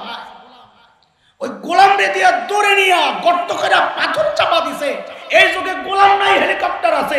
এই যুগে হেলিকপ্টার দিয়া উঠাইয়া বাইরে নিয়ে ফালাই দিয়া। বলো কি বুঝো না কিছু? আল্লাহ কয় মা আগনা আনহু মালুহু ওয়া মা কাসাব। অক্ষরে অক্ষরে মিলে যায়। আমি পড়ি আর অবাক হই, হায় খোদা, 1400 বছর আগে নাজিল করছো, এখনো মিলতেছে, কিয়ামত পর্যন্ত মিলতেই থাকবে। এটা কোরআনের সৌন্দর্য, অক্ষরে অক্ষরে মিলতেছে। সায়াসলা নারান যাতা লাহাব ওয়া ইমরাতু, ও আবু লাহাব তুইও ঢুকবি সেই আগুনে, তোর বউ ঢুকবে। উম্মে জামিল বিনত হারব ইবনে উমাইয়া, বেড়ি তো খেয়ে পেয়ে গেছে। কি আমার বিরুদ্ধে সূরা নাযিল হইছে? নেতা গো বউ থাকে এরকম করকইরা। শহরে এরকম কিছু মহিলা পাওয়া যায়, উঁচা উঁচা জুতা কইরা, হায় রে চলে কেমনে, বেড়ারা পিছন দিয়ে। আমি তো নিউ মার্কেট আমার এলাকা দেই, বেড়ার এই বগলের তলে এক ব্যাগ, এই বগলের তলে এক ব্যাগ, দুই কান্দে দুইটা, হাতে দুইটা লইয়া চলতেছে জিন্দা ঠেলা গাড়ি। এমন মহিলা আছে না নাই? আল্লাহ তোরে বাঁচাক। আল্লাহ তোর উপর রহম করুক, এই বেড়া করে দেখলে আমার বড় দয়া হয়। আবুল আহাবের বউ ছিল ওইরকম একটা কর্কর, যেই শুনছে আয়াত নাযিল হইছে হাতে পাথর লইছে জামাইয়ের মতো, নবীকে খুঁজতেছে, মোহাম্মদ কোথায়, মারবো। তোমরা যেমন আমগরে খোঁজো বাড়ি বাড়ি, মোল্লা কই, ইমাম কই, ওইটা যেটা শহীদদের জন্য দোয়া করছে ওই ইমামটা কই, আর দর খোঁজো না। আবুল আহাবের বউ খুঁজছে। কাবার পাশে যায় নবী আলাইহিস সালাম তিলাওয়াত করতেছিলেন বসে বসে, সাইয়েদনা আবু বকর পাশে বসা। আবু বকর দেখছেন উম্মে জামিল আসতেছে, হাতে পাথর। আবু বকর ভয় পেয়ে গেছেন। কার জন্য ভয় পাইছেন, নিজের জন্য না নবীর জন্য? কানে কানে বলতেছেন, ইয়া রাসূলুল্লাহ, উম্মে জামিল আসতেছে, আর মতি গতি ভালো না। ও মুসলমান, শোনো শোনো, আল্লাহর হাবিব আবু বকর রে বলেন, তুর আপনি ডরান কেন? আরে আসতে দেন, আরে আসতে দেন। কেন? তো ভয় পাইয়েন না, ও আসলে আইসা তো আমারে দেখবি না। কি রে ভাই, জেল জান্ত মানুষ বসা দেখবে না মানে কেমন কথা? কারণ আল্লাহ আমার নবীর আগেই জানায় রাখছেন, সূরা বনি ইসরাইল 45 নম্বর আয়াত, আল্লাহ আগেই জানায় রাখছেন, ওয়া ইযা ক্বরাতাল কুরআনা জাআলনা বাইনাকা ওয়া বাইনাল্লাযীনা লা ইউমিনুনা বিল আখিরাহ হিজাবাম মাসতুরা। নবী আপনি যখন তিলাওয়াত করবেন, আপনার আর বেঈমানদের মাঝখানে আমি নিরাপত্তা পর্দা দিয়ে দিব, আর আপনাকে দেখবে না। উম্মে জামিল আয়েশা খালি খুঁজে, আবু বকর তো বুঝছে, চান্দু তুমি তো নবী দাও না। এখন আবু বকর রে জিগায়, ওই মোল্লা তোর দোস্ত কই? আপনি কবেন, হুজুর তখন মোল্লা কইছে নাকি? তখন মোল্লা কয় না, আমি সময়ের শব্দ দিয়ে তাফসীর করলাম আর কি। ওই মোল্লা তোর দোস্ত কই? এখন দেখেন আবু বকর পড়ছে কি বিপদে। যদি বলেন লা আদরি, আমি জানি না, তো আবু বকরের সিদ্দিক কাটা যায়, মিথ্যাবাদী হবে। আর যদি বলেন এই যে হাজা নবী, এই যে, তা আবু বকর মাইর খায়। কেন মাইর খাবে? আবু বকর বলবে এই যে উম্মে জামিল কব কই যায়, হ্যাঁ তো দেখ। আবু বকর কি চালাক, চালাক না, আস্তাগফিরুল্লাহ, চালাকের মধ্যে একটা সততার গন্ধ আছে, বিচক্ষণ। সাইয়েদনা আবু বকর কি বিচক্ষণ, জবাব দেওয়ার ক্ষেত্রে কি কৌশলী হয়েছেন, সুবহানাল্লাহ। ওই যে হিজরতের সময় যাচ্ছেন নবী, আবু বকর সাথে আমির ইবনে ফুহাইরা, হযরত আবু বকরের আজাদকৃত গোলাম, উম্মে রোমানের আগের সংসার আব্দুল্লাহ, তার সন্তান তুফাইল ইবনে আব্দুল্লাহর গোলাম ছিল আমির ইবনে ফুহাইরা। হযরত আবু বকর কিনে তাকে আজাদ করছিলেন। সে আমির ইবনে ফুহাইরাও সঙ্গী। নবী আর আবু বকর চলছেন মদিনার পথে। মক্কাওয়ালারা ঘোষণা দিছে, যেখানেই পাওয়া যাবে ধৈর্য নিয়ে আসো, 1000 ওট পুরস্কার, 100 ওট পুরস্কার। সবাই খুঁজতেছে, যদি লাইলা যায়। খবর ছড়াইতে ছড়াইতে এমন জায়গায় চলে গেছে, যারা নবীও চিনে না, আবু বকরও চিনে না, তাও খুঁজে যদি লাইলা যায়। খুঁজতে খুঁজতে একদল তো পাওয়া গেছে। সামনে আবু বকরের ওট, পেছনে নবীর ওট। কোন রিওয়ায়েতে আসছে কাসওয়া, বুখারীতে আসছে জাদা। আবু বকর সামনে, এরা ধরছে, ওই মিয়া খারাও, চিনে তোমার? আবু বকরের ধৈরা জিজ্ঞেস করতেছে, মাম্মাক, তোমার সাথের এই লোককে? এটার পরিচয় পাইলে তো বুঝা দেবো কে কোনটা। আবু বকর কি বিচক্ষণ, যদি বলেন লা আরিফুহু, এই বেটারে আমি চিনি না, তো নিজের সিদ্দিক কাটা যায়। আর যদি বলেন হাজা নবীউনা, তিনি আমাদের নবী, তো নবী কাটা যায়।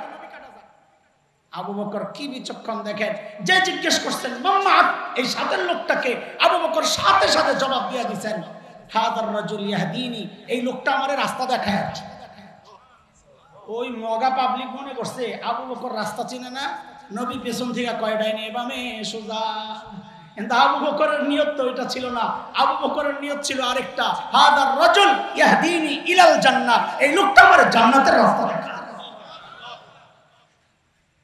আবু বকর আহলে ইলম এবং ঈমানওয়ালারা সরল সোজা হয়, বোকা হয় না। আবু বকরের ভাব শিষ্য ওলামারা সরল হয়, বোকা হয় না। তোমরা অনেকে মনে করো মৌলবী বোকা, মৌলবী বোকা হয় না, সরল সোজা। বোকা তো সে আসমানি আলেম থেকে বঞ্চিত, মাথায় কিচ্ছু নাই। এটা আমার কথা না, আল্লাহর কথা। ইন্না ফি খালকিস সামাওয়াতি ওয়াল আরদি ওয়া ইখতিলাফিল লাইলি ওয়ান নাহার লাআয়াতিল লিউলিল আলবাব। রব চিনে সে, মগজ আছে যার মাথায়, সোজা কথা। হযরত কাসেম নানুতুবি রাহমাতুল্লাহি আলাইহি দারুল দেওবন্দের অন্যতম প্রতিষ্ঠাতা, এদেশের স্বাধীনতার অন্যতম প্রধান পুরুষ, আজাদী আন্দোলনের মহান সিপাহ সালার, আমাদের আধ্যাত্মিক রাহবার। ইংরেজরা আলেমদেরকে ধরে ধরে খালি ফাঁসিতে ঝুলায়, শুয়োরের চামড়ার ভেতরে ঢুকায়া জ্বালায়া দেয়, পোড়ায়া দেয়। সঙ্গীরা আপনজনরা বললেন, ভক্তরা বললেন, হযরত আপনি একটু লুকান। আরে যারাই পায় তারই ঝুলায়, আপনি লুকান। কাসেম নানুতুবি লুকায় না, দুর্মিয়া কি লুকান। মানুষ এত অনুরোধ করছে তো যায় লুকাইছে। 3 দিন পরে কয় ভাই আর লুকানো যাইব না। কেন? কয় গারে সাউরে আমার নবী 3 দিনের বেশি লুকায়া ছিলেন না, এই সুন্নত এর বেশি আমি আর কিছু করতে পারবো না। লুকানের ক্ষেত্রে আমাদের আকাবিররা সুন্নত ফলো করছে। ফাঁকি দিয়ে একটা কথা কয়ালাই, নিজের কারামতি না।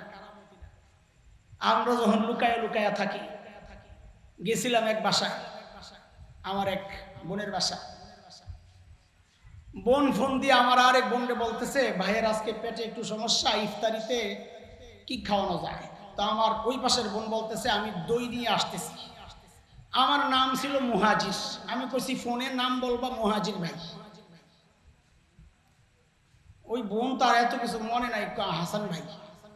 ফোনে যখন কয়, আমাকে তাড়াতাড়ি ইফতার দিয়ে খাই, আমি যাই, কারণ গন্যা দেখছি আমার 3 দিন শেষ। রাত্রি বের হয়ে গেছে ইফতার খাইয়া, আর থাকা যাবে না। কাসেম নানুতুবি মসজিদ, ছাত্তা মসজিদ, দোস্ত আমরা একসাথে ছিলাম দারুল উলুমে দেওবন্দে, মূল দেওয়ালের পাশের মসজিদ, ছাত্তা মসজিদ। কাসেম নানুতুবি ওখানে আছে। ইংরেজরা টের পায়া পুরা মসজিদ ঘেরাও দিছে।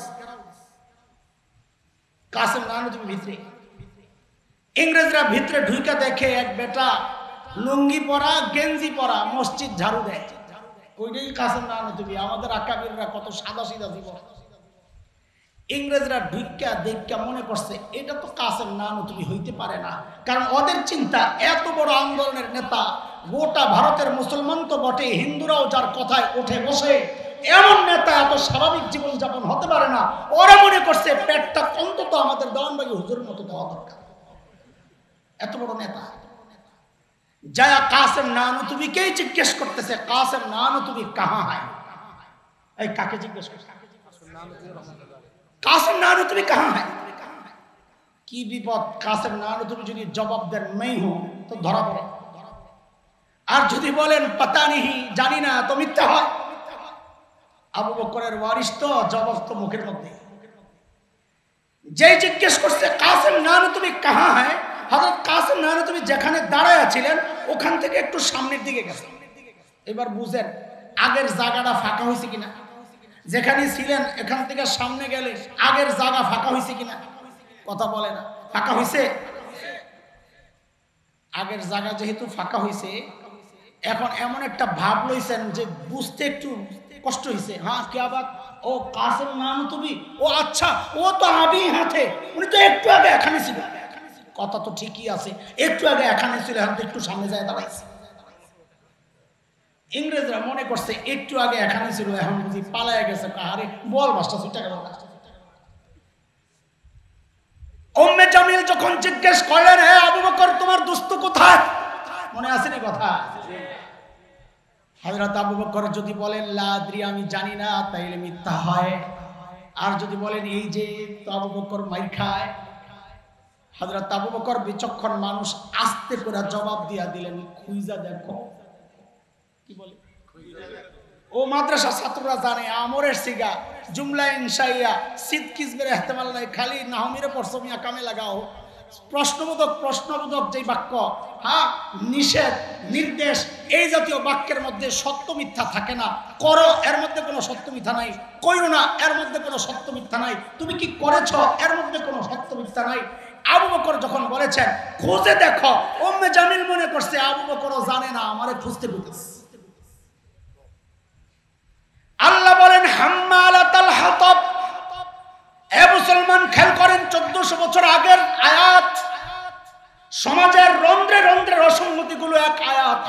দেখায়া দিয়েছেন। খেয়াল করেন, হাম্মালাতাল হাতাব, আবু লাহাবের বউয়ের পরিচয় দিচ্ছেন আল্লাহ। হাম্মালাতাল হাতাব, মুফাসসিররা সাধারণত তিনটা তাফসীর বেশি করেন এই আয়াতের। কয় তাফসীর কম? মুখস্থ শোনার লাগবে আমার এবার। এক, হাম্মাল বলা হয় কুলিকে, আরবিতে কুলি, কুলি হাম্মাল, কুলি। হাম্মালা আল হাতাব শুকনা লাকড়ি টাকড়ি। হাম্মালাতাল হাতাবের স্বাভাবিক অর্থ হয় শুকনা লাকড়ি মাথায় নিয়ে যে যায়, বহনকারী। শুকনা লাকড়ি বহনকারী। আবু লাহাবের বউকে আল্লাহ এই পরিচয়ে কেন পরিচিত করলেন? খেয়াল করেন, আবু লাহাবের বউকে আল্লাহ এই পরিচয়ে কেন পরিচিত করলেন? মুফাসসিররা বলেন, এক নাম্বার ওয়ান, আবু লাহাবের বউয়ের একটা কাম ছিল, সে কাটাওয়ালা লাকড়ি, কাঠ, গাছের এই ডাল কাটাওয়ালা, এগুলারে নিয়ে নবীর মসজিদে যাওয়ার রাস্তায় বিছায়া রাখতো, যেন যাইতে পারে না। দুনিয়া, ও দুনিয়ার মানুষ শুনো, আবু লাহাবের বউ আসেনি এখন? কথা বলে না। আবু লাহাবের বউ উম্মে জামিল আসেনি তো? সূরা তো রয়ে গেছে। এটা হলো কোরআনের বৈশিষ্ট্য। আমরা আমাদের পরিভাষায় বলি, কোরআনের মাওরিদ খাস, নাজিল হয়েছে যেই প্রসঙ্গে, ওই প্রসঙ্গ নির্দিষ্ট, কিন্তু তার হুকুম আম, এর বিধান চলবে, এর আবেদন চলবে কিয়ামত পর্যন্ত। উম্মে জামিলরা নাই, কিন্তু উম্মে জামিলের মতো স্বভাবী মানুষ থাকবে কিয়ামত পর্যন্ত। উম্মে জামিলরাই শুধু জাহান্নামে যাবে তা না, যারাই মাদ্রাসার জন্য প্রতিবন্ধকতা সৃষ্টি করবে, যারা মাহফিলের জন্য প্রতিবন্ধকতা সৃষ্টি করবে, যারা মসজিদে যায় কমিটির নামে ইমামকে মন খুলে কথা বলতে প্রতিবন্ধকতা সৃষ্টি ইতিমধ্যে করেছে, আল্লাহর কসম সবগুলো হাম্মালাতাল হাতাব হইয়া আবু লাহাবের বউয়ের সাথে জাহান্নামে যাবে। এক অর্থ কইলাম, মিলে না? মিলে না। এই সমাজের সাথে মিলে চললে খালি আবু জাহেলের বউরে বইকা ছেড়ে দিছে না। দুই নাম্বার, হাম্মালাতাল হাতাবের অর্থ, এটা একটু ভালো করে মনোযোগ দেওয়া লাগবে। আসেনি মনোযোগ? এই মনোযোগ আসেনি? খবরদার, এত চিন্তা করে কথা কইতেছি, মনোযোগ না থাকলে আমি শেষ। আরবের মানুষরা হাম্মালাতাল হাতাব একটা চরিত্রের মানুষের ক্ষেত্রে ব্যবহার করত। শুকনা লাকড়ি মাথায় নিয়ে নিয়ে ঘুরে, চান্স পাইলে আগুন লাগায়, এর এটা অর্থ। কিন্তু ব্যবহার করতো কাদের ক্ষেত্রে? যারা এক জায়গার কথা আরেক জায়গায় লাগায়, যারা মিথ্যা ছড়ায়, যারা মিথ্যা রটায়, এদেরকে বলা হয়তো হাম্মালাতাল হাতাব। আবু লাহাবের বউ এই কাজটা খুব ভালোভাবে করতো। ওই ঘরে যায় কইতো, এই মুহাম্মদ চিনো, বড় খারাপ মানুষ, এর কাছে যাওয়া যাইব না। ওই ঘরে যায় কইতো, মোল্লারা জঙ্গি, এর কাছে যাওয়া যাইব না। ওই ঘরে যায় কয়, এরা মৌলবাদী, এদের কাছে যাওয়া যাবে না। ওই জায়গায় যায় কয়, এরা উগ্রবাদী, এদের কাছে যাওয়া যাবে না। ওই জায়গায় যায় কয়, এরা সন্ত্রাসী, এদের কাছে যাওয়া যাবে না। ওই জায়গায় যায় কয়, এরা ভারত বিরোধী, এদের কাছে যাওয়া যাবে না। এক এক জায়গায় এক এক কথা যারা ছড়ায়, এদেরকে বলা হয়েছে কোরআনে হাম্মালাতাল হাতাব। আপনারা মনে করেন না এটা শুধু আবু লাহাবের বউ পর্যন্তই শেষ ছিল।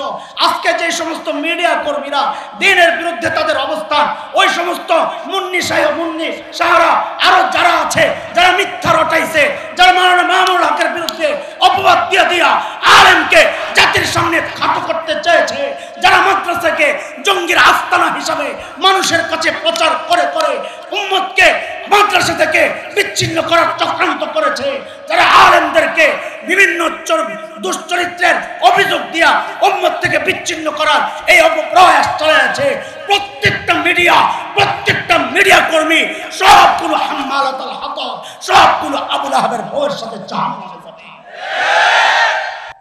কথা বুঝতেছেন আপনারা? শেষ ব্যাখ্যা, হাম্মালাতাল হাতাব। এটা আরেকটু মনোযোগ দিয়ে শোনো। ওই বুঝেননি আপনারা? বেশি কঠিন হয়ে যেতেছে দোস্ত, আমি তো কিতাব পড়াইতেছি। আরেকটা ব্যাখ্যা করেছেন মুফাসসিররা, সেটা হলো জাহান্নামে আবু লাহাবের বউ, আবু লাহাবের আগুনের ইন্ধন। ইন্নাকুম ওয়া মা তা'বুদুনা মিন দুনিল্লাহি হাসাবু জাহান্নাম।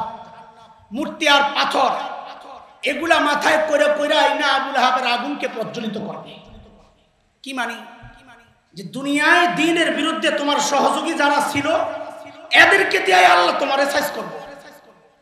এটার একটা ছোট্ট প্রমাণ আপনাদেরকে দিই।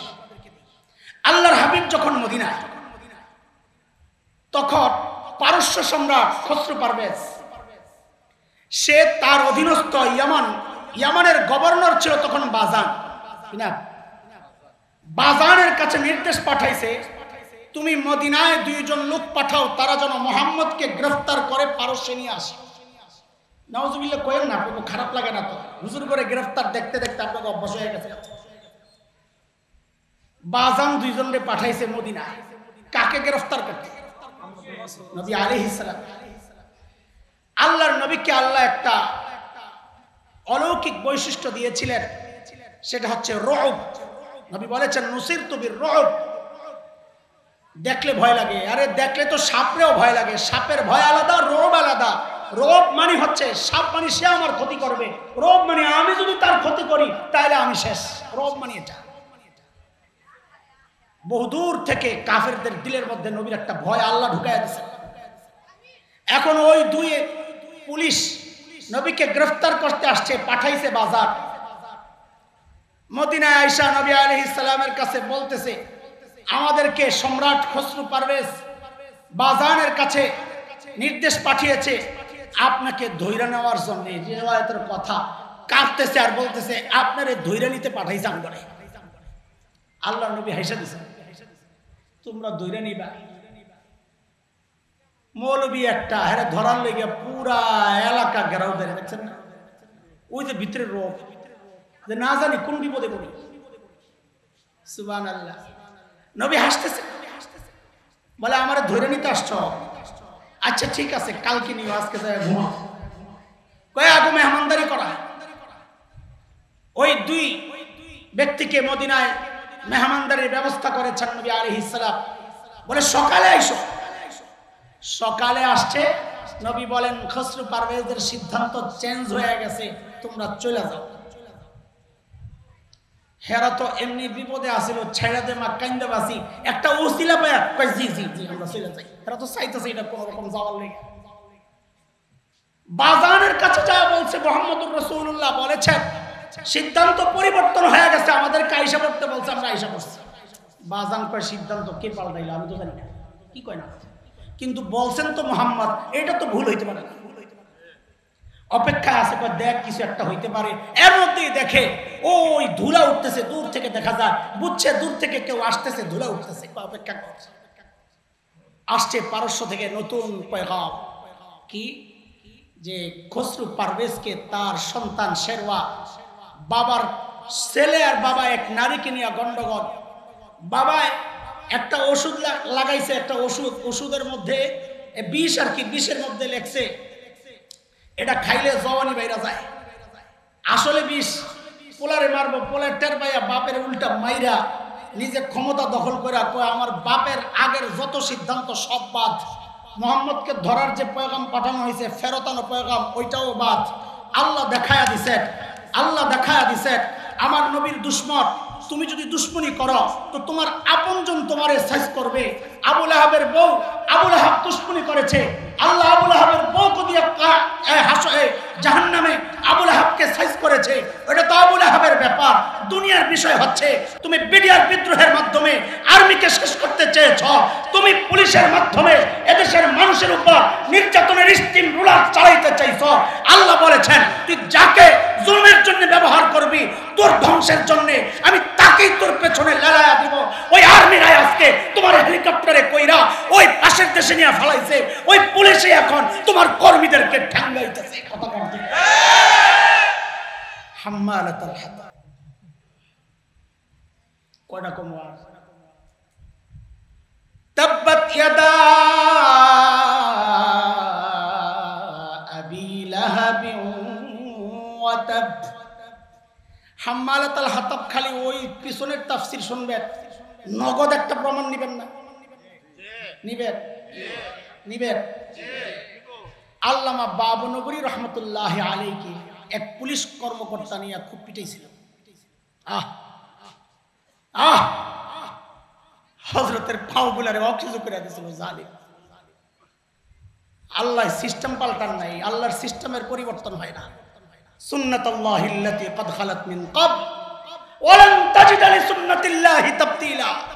শেরওয়ারে দিয়ে খসরু পারভেজ সাইজ করছি, বাবুনগরে কষ্ট দিছো পুলিশ কর্মকর্তা, তোমার ঘরে আল্লাহ ঐশী বানায়া দিয়েছেন। এই ঐশী সেই ঐশী যে ঐশীর বাবা বাবুনগরীকে নির্যাতন করেছিল, আল্লাহ প্রতিশোধ নিয়েছেন। ঐশীকে দিয়ে আল্লাহ বাবাকে হত্যা করেছেন। কয়টা দেখাবো তোমাদেরকে প্রমাণ? হাম্মালাতুল হাতাব। ইসলামের বিরুদ্ধে দাঁড়াবা, যাদেরকে দিয়ে সাইজ করবা আল্লাহ তাদেরকে দিয়ে তোমারে সাইজ করবে।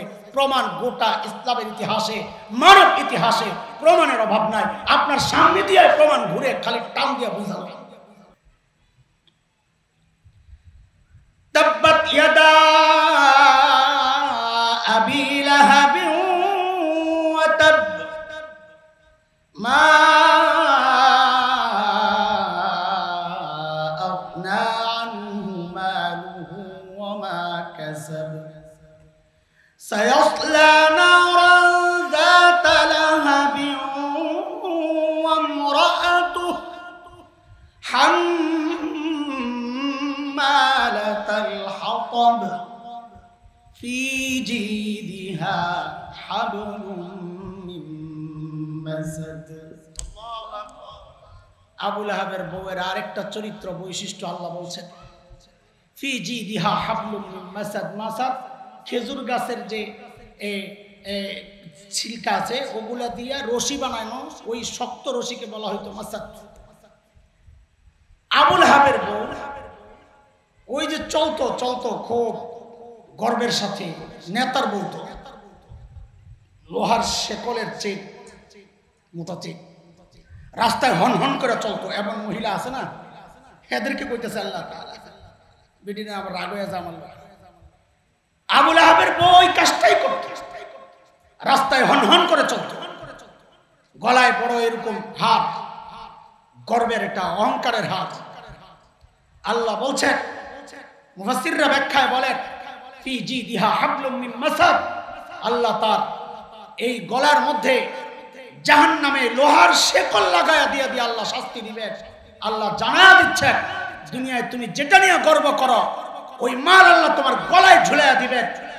আল্লাযীনা ইয়াকনিজুনা আয-যাহাবা ওয়াল ফিদ্দা ওয়া লা ইউনফিকুনাহা ফি সাবিলিল্লাহ ফাবাশশিরহুম বিআযাবিন আলীম ইয়াওমা ইউহমা আলাইহা ফি নারি জাহান্নাম ফাতুকওয়া বিহা জিবাহুহুম ওয়া জুনুবুহুম ওয়া যুহুরুহুম। আল্লাহ মাল দিয়া, লোহা দিয়া, সোনা দিয়া আল্লাহ ছেদ দিবেন। আল্লাহ পিছনে ছেদ দিবেন, সামনে ছেদ দিবেন। অন্য হাদিসে আসছে গলায় ঝুলাইয়া দিবেন। যেই মাল তুমি জমা করেছ, যেই মাল তোমার অহংকারের কারণ, যেই অস্ত্র তোমার অহংকারের কারণ, যে মাধ্যম তোমার অহংকারের কারণ, আল্লাহ জাহান্নামে ওগুলা দিয়েই তোমাকে শাস্তির ব্যবস্থা করবেন। আমার বোনরা, বেপরদায় যারা চলেন, আপনাদের জন্য বলা, আজকে যেই জায়গাগুলো খোলা রাখছেন কসম আল্লাহ, ওই জায়গাগুলো আল্লাহ জাহান্নামের আগুনে আপনাদেরকে জ্বালায়া জ্বালায়া শাস্তি। আমার বহু বোন আছে, তারা পর্দা করে, পর্দা যে করে বললে তো কষ্ট পাবে। বলবো দোস্ত, এটা বলবো, পর্দা তো করে কিন্তু পর্দা না, এটা পর্দার অর্থই তো বুঝে নাই। পর্দা কাকে বলে? এই এখানে তো বোনদের স্বামীরা আছেন, মেয়েদের বাবারা আছেন, হ্যাঁ বোনদের ভাইরা আছেন, একটু আমাদের এই দাওয়াতটা আল্লাহর রাস্তে পৌঁছায়া দিয়ে, নাইলে কিন্তু আবু লাহাবের বউয়ের লগে হবে হাসর। আমরা জানি না, আমরা আমাদের আওয়াজ পৌঁছায়া দিচ্ছি। সেটা হলো কোরআন সূরা নূরে 31 নম্বর আয়াত। সংখ্যাটা এই জন্য বলে দিলাম যে তাফসিরে দেখায়া বুঝায়া দিবেন যে এই দেখ কোরআনে আছে, দেখ মৌলবীর কথা না, তোরা মনে করিস না মৌলবীরা বানায় আয়াত নম্বর কত? কোন সূরা? আল্লাহ বলেন, ওয়ালা ইউবদিনা যিনাতাহুন্না, মেয়েরা যেন ওদের সৌন্দর্য প্রকাশ না করে। এটা হলো পর্দা। বোরকার নাম পর্দা না। পর্দা হলো মেয়েরা যেন তাদের সৌন্দর্য ওপেন না করে, গোপন করে, সেটা যদি ছালার চট পয়রাও হয় ওইটাই পর্দা, সেটা যদি যে কোনো একটা কাপড় দিয়ে নিজেকে ঢেকে রাখা হয় ওইটাই পর্দা। কিন্তু বোরকা পরার পর যদি সৌন্দর্য গোপন না হইয়া উল্টা ওপেন হয় তাহলে ওয়ালা ইবদিনা যিনাতাহুন্না হবে না, সৌন্দর্য গোপন হবে না। এটার নাম পর্দা না, এটা পর্দার নামের ধোঁকা, এটা পর্দার নামের ফ্যাশন। এই জন্য টাইট ফিট বোরকা এটা পর্দা হইতে পারে না, কারণ টাইট বোরকা দিয়া সৌন্দর্য গোপন হয়। আপনারাই বলেন গোপন হয় না ওপেন হয়? রঙিন বোরকা দিয়া সৌন্দর্য গোপন হয় না ওপেন হয়? ডিজাইনের বোরকা দিয়া সৌন্দর্য গোপন হয় না ওপেন হয়? এই জন্য বোরকাওয়ালারাও বুঝা গেছে এই বোরকা পর্দার বোরকা না, এটা ফ্যাশনের বোরকা।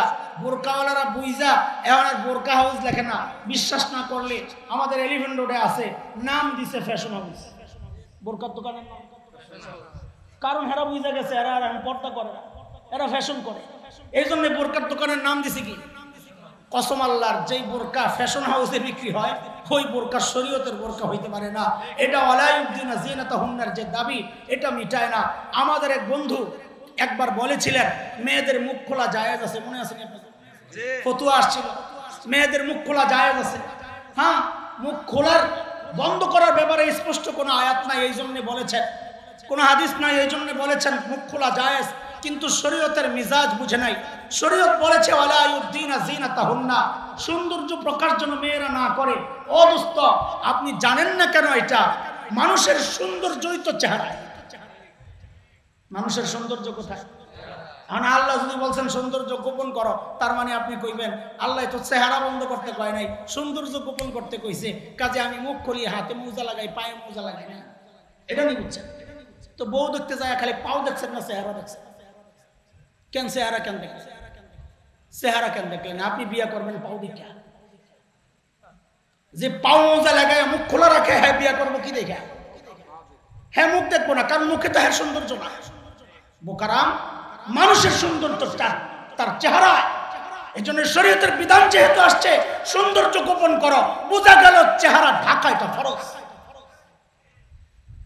কাজে আমাদের যে সমস্ত বোনরা পর্দা করেন, শরীয়ত মানেন কিন্তু চেহারা খুলে রাখেন, আপনি নিশ্চিন্ত থাকেন এটা যে আপনি শরীয়তের বিধানকে অমান্য করছেন, আপনি আল্লাহর আয়াতকে অস্বীকার করছেন। আল্লাহ না করুন আপনার হাসর যেন আবু লাহাবের বউ উম্মে জামিল বিনতে হারব ইবনে উমাইয়ার সাথে না হয়। এই দাওয়াত আপনাদেরকে দিয়ে যাচ্ছি। শেষ কথা, আমার দোস্ত চলে আসছে, নুরানি চেহারা অন্ধকারেও দেখা যায়, আইতাছে আমি দেখছি। শেষ একটা কথা আপনাদেরকে একটু শেষ কথা বলি, বলবো না ছেড়ে দেবো, শেষ কথা শুনবেন। আরেকটা সূক্ষ্ম কথা রয়ে গেছে। আচ্ছা বলেন তো, আবু লাহাবের সাথে কাফেরদের বড় নেতা আরেকজন কি? আপনারা কথা না বলে তো শেষ করা যাবে না। আবু লাহাবের সাথে কাফেরদের আরেকজন বড় নেতার নাম কর। আসেন আসেন, ওয়েলকাম, আহলান সাহলান মারহাবান তয়্যিবান জলদি আয়েন। হ্যাঁ ওয়াজনতে আইছেন, ওয়াজনতে আইছেন, সুবহানাল্লাহ। এত ফাঁকিবাজ, যেই দেহে ওয়াজ করতে মনে চায় না, ভালো লাগতেছে না, আজকে কত আর ভালো লাগবে এটাও ঠিক। আব্বা, আমি যখন ছোট, আব্বা ওয়াক্তিয়া নামাজ যখন পড়াইতেন, তো মাঝে মধ্যে আব্বা ফজরের নামাজের সময় মসজিদে যাইয়া প্রথম কাতারের কোনায় যাইয়া দাঁড়ায় থাকতেন, ইমামতি যাইতেন না। মুসল্লিরাও তাকায়া থাকতো, বড় হুজুর আসে না কেন? মুয়াজ্জিন সাহেব তাকায়া থাকতো, বড় হুজুর আসে না কেন? অনেকক্ষণ অপেক্ষা করে এরপরে মুয়াজ্জিন সাহেব সামনে যায় নামাজ পড়াইতো। 40 বছর আগের কথা শোনাই দিয়েছি। তা আমি আম্মারা এসে বলতাম, আম্মা আব্বা একটু যাইতে পারে না, ফজরের নামাজটা পড়াইলে কি হয়? নামাজ তো মসজিদে যাইই পড়ে, তো ছোট সূরা দিয়ে পড়াইলে তো হয়। তা আম্মা বলতেন, বাবারে কতদিন আর ভাল লাগে ইমামতি, কতদিন আর ভাল লাগে? এই মানুষটা 25 বছর ধরে আপনার করে ওয়াজ করতেছে, কত আর ভাল লাগে? এই জন্য স্টেজে আয়া কয় আমি ওয়াজ শুনতে আইছি, আসলে ফাঁকিবাজ। আচ্ছা এবার বলেন, শেষ কথা আমার, আবু লাহাবের সাথে আরেকজন বড় নেতা কর। যদি আবু লাহাব হয় মক্কা কাফেলার, কুরাইশ কাফেলার সভাপতি, আপনাদেরকে ভোট দেওয়ার দায়িত্ব দিলাম, সেক্রেটারি কারে বানাইবে? কথা কয় কাকে? জোরে কর। অথবা যদি আবু জাহেল সভাপতি হয়, সেক্রেটারির ভোট কারে দিবেন? কারে? জোরে কর। আরে জোরে কর। তার মানে আপনারা সিদ্ধান্ত নিয়েই নিছেন মক্কার দুই বড় নেতা, একটা হলো আবু লাহাব, আরেকটা হলো আবু জাহেল। কথা ঠিক বলে না? কথা ঠিক? তাইলে প্রশ্ন, যদি তাই হয় তো আল্লাহ সূরা লাহাবের মধ্যে দুই বড় ডারে না ধইরা একটারে ধইরা সাথে তার স্ত্রীর নাম কেন আনলেন? আবু জাহিলের কি লেগে কিছু কইলেন না? বউয়ের কথা কেন আনলেন? এই প্রশ্ন জাগে কি জাগে না? মুফাসসিররা কয় আল্লাহ এখানে দুই শ্রেণীর মানুষের আলোচনা এনেছেন। একটা হইলো মূল হোতা, আর একটা হইলো সহযোগী। আবু লাহাব মূল হোতা, বউ সহযোগী। একজন মূল সিদ্ধান্ত নেয়, আরেকজন পিছন দিয়া পিন দেয়। কি কও? হ্যাঁ হ্যাঁ বুঝি, তুমি দাঁড়াইছো, আমি হেঁটেই বুঝি। বলেন আল্লাহ দুই শ্রেণীর মানুষের কথা এই সূরায় এনেছেন। একটা মূল হোতা, আরেকটা সহযোগী। একজন মূল ভূমিকায়, আরেকজন এটা বাস্তবায়নে সহযোগিতা করে। আল্লাহ জানায়া দিয়েছেন আমি আবু লাহাবকেও ছাড়ি নাই, তার সহযোগী তার বউ উম্মে জামিল বিনতে হারব ইবনে উমাইয়াকেও ছাড়ি নাই। দুনিয়ার মানুষ শুনে রাখো, খালি নেত্রীরে গাইলাও, খালি মনে করো নেত্রীর সব দোষ।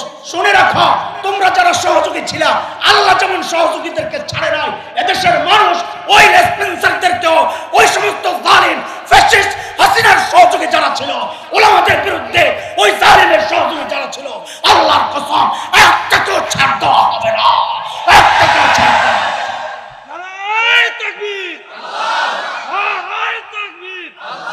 ইসলামের শত্রুরা, ইসলামের শত্রুরা, আলেম ওলামাদের শত্রুরা। সাদাকাল্লাহুল আলিয়্যুল আযীম। আমার সূরা শেষ।